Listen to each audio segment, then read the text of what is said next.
Down 10 with 5:19 left. How did you do it, and where does this one rank? Well, I didn't do anything, but, we were, give OU credit. They did everything you're supposed to do to win a game on the road. They controlled tempo, they played smart. For the most part, they took care of the ball, even though they ended up having, I think, 11. They rebounded the ball above average. I mean, they did a lot of good things. They didn't make threes. But if you look across the board, what else could they have done a lot better? And you look at us, we're so happy that we won, but I mean, that's about as poor as we played in a long time. I mean, how many layups did you guys count we missed the first half? Huh? Oh, 10 the first half. 10 the first half, and how many for the game? 21. 21 layups, not being able to play through contact. Now, granted, out of 21, 11 of them were hard shots, but 10 of them you should be able to play through contact. And so we didn't do a good job with that, and then we didn't guard very well at all. We didn't guard their actions well. We didn't guard Sherfield well at all. And Milos is a terrific freshman, and we didn't do anything to really create much havoc. So and then we had some individuals have, maybe the least productive performance they've had in a long while, and still yet, our two bigs combined for 32 points. So, and that's something we haven't had anything close to that all year long. So we just kind of found a way, but give OU credit, they were good. Coach, that being said, you guys are down 10 with 5 to go. What is it about this place that allows you to confidently come back in that situation? You know what, I do think it's this place, but sometimes when you talk about this place, you don't give enough credit to the players. Right. There were some guys making some plays. I mean, Kevin McCullough hadn't done much at all, and then he gets the unbelievable drive, and he still got the steals late.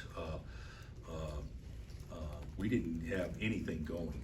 Grady didn't really do a lot, and then he gets some big rebounds there late and everything. So it was the place is special. Guys have so much confidence here, but that was some guys making some individual plays there late though. Coach, over here, you're 4 games into this league right now. It's been a battle most every night. What have you learned about the league and the bit that you played so far? Well, I don't know that we learned anything more tonight that we didn't already know. I mean, we knew that you don't play well, you can lose anywhere. I mean, road teams were 10-5 in our league coming into today, if I'm not mistaken, or yesterday, whenever it was. So obviously, the home court hasn't been near as much and to start our league as what it has maybe in years past. So I know our league is good. You look at and everything can be so fragile, but we could be 1-3. K-State's played great; they could be 2-2. OU's 1-3, and they could be 4-0, real easy. I mean, that's how good our league is.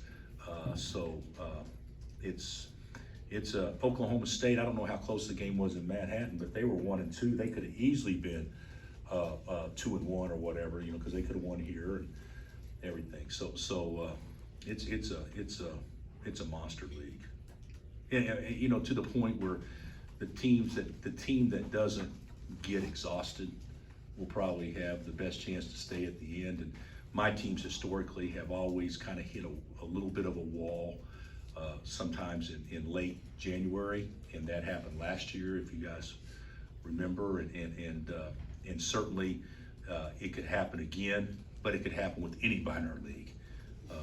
Have you guys looked at our schedule the rest of January? I mean, it's a monster. Yeah, it's going to be tough. So stealing one today was big for us. Coach, with the OU fan base, there's a lot of talk about how they haven't won here since '93. It's been a while, but this is 2 straight seasons now that they've really come out here and put up a good fight. Just what has impressed you about the identity that Porter Moser has been able to establish in the brand of basketball they have here in Norman? Well, Porter can really coach. I mean, he took Loyola to the Final Four, so he can really coach. We've got a good staff. Doc's over there helping them, and now. But the thing about it is, it's much easier to slow a team down than it is to speed a team up, and they're comfortable playing at a pace that slows people down. even though they scored plenty of points today. But I just, they just, they make you make plays to beat them. They don't, they get 3 to 4 back in transition every time, so you got to play 5 against 5. We knew that going in, so there's not going to be much transition. Take care of the ball for the most part, so you don't get runouts, and we're actually decent at that. And the way that they guarded us today, they dared KJ to beat them, because they didn't help off the other guys, primarily Grady. So, yeah, they executed their game plan very well. But he's a terrific coach. They're going to be really good, and their players are look like, to me, they like each other. They play well together, and they're definitely tough.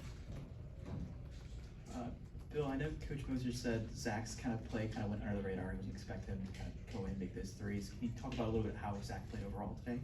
Yeah, well, he scored 10 points. I mean, I'll be honest with you. I didn't know who I was going to put in, Zach or Zuby, when I subbed KJ. And then I did Zach. But the biggest reason is because he played so well against Oklahoma last year. And I knew that he had a couple of good days of practice, so I'm glad I made that decision. I do think we lost something defensively without Zuby in the game, but those 10 points were really important for us. And kind of on the KJ front, I mean, he scores 22. They kind of dare to beat him. Does it? What does it kind of show you long-term, I guess, season-wise? He kind of more of a guy you can rely on to score consistently? When I say dared them, they didn't dare them to score. They dared them to go one-on-one. Yeah. Because, they stay connected to the shooter, so, he's got to be able to make some plays. And, he's getting better all the time. He's improved so much in the last 6 weeks or whatnot. So, I don't know if this is a sample size to say, well, this is definitely how we want to play moving forward. I can tell you right now, our bigs don't screen. There's some things that we don't do very well, but I thought OU was so turned up. Even when we had a little bit of advantage on the back cut, they recovered so well. I mean, they were turned up and did a great job. But still, though, as poor a, we say, offense that we ran or whatever, if you score 79 points against Oklahoma, you think you're going to have a great night, and they score 75. They think they're going to have a great night. There was a lot more points, in large part due to free throws. A lot more points than what I envisioned this game being. I thought it'd be 57, 59. Jalen constantly talks about there's no way he thought you were going to lose. It never entered his mind. I mean, and maybe that's team wide too. Where's this team's confidence on that level, like compared to the teams you've had? I don't want to go back and say. I think that's one thing here over time. It probably goes back for decades, but players think that they're going to win here. Granted, you can, we're playing with fire, so we've got to tighten some things up, or we won't. But guys think that when it's time to compete, that's when they kind of enjoy it the most, and that's what good teams do. Guys, there was a lot of games last year you could say, oh God, that win at OU and the win against Oklahoma here, it's like, ooh, got lucky there, and that team goes on and does pretty well. So it's what you do when you have really good seasons. Is you win games where it wasn't a percentage play, and that was certainly tonight not a percentage play. You can't coach that, right? I mean, for a kid to have that kind of belief, just no. I think no. Give the kids no. They deserve the credit on that, and Jalen's confidence is supreme. Mm-hmm. He'll go to bed remembering his 3 makes and not remember the 9 misses. I guarantee it. But and that's the way it should be. But the thing about it is, I'm not sure with young players it's near as easy to do as it is with older players that have been through it before. Like, to me, like a freshman, he may be confident, but it's a little bit different being confident when things haven't gone well at all for 35 minutes, and then you be your best when and being able to focus and compete and all that stuff. And guys that have just been in the wars, these kids have played in so many big games. They actually enjoy it. So that's a big bonus. Bill, you mentioned You mentioned free throws. This one ends up with 62. What do you think when you think about that number getting to that height? Oh, what's that? 62 combined free throws. Well, yeah, 62 combined. They shot 23, I gave them 2.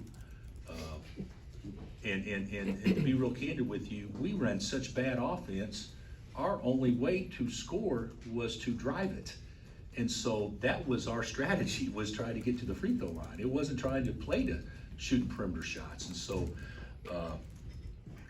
I don't know that it worked out great, but you know, that was what we wanted to do. And you know, neither team shot many the first half, I don't think. I think we ended up shooting like 11 or something like that, 9 for 11, something like that. But the second half, both teams were in the bonus with what, 14 left? Something like that. Yeah. So it was going to become a free throw shooting contest. And they made all theirs, just fortunately we shot more. All right, thanks, Coach. All right.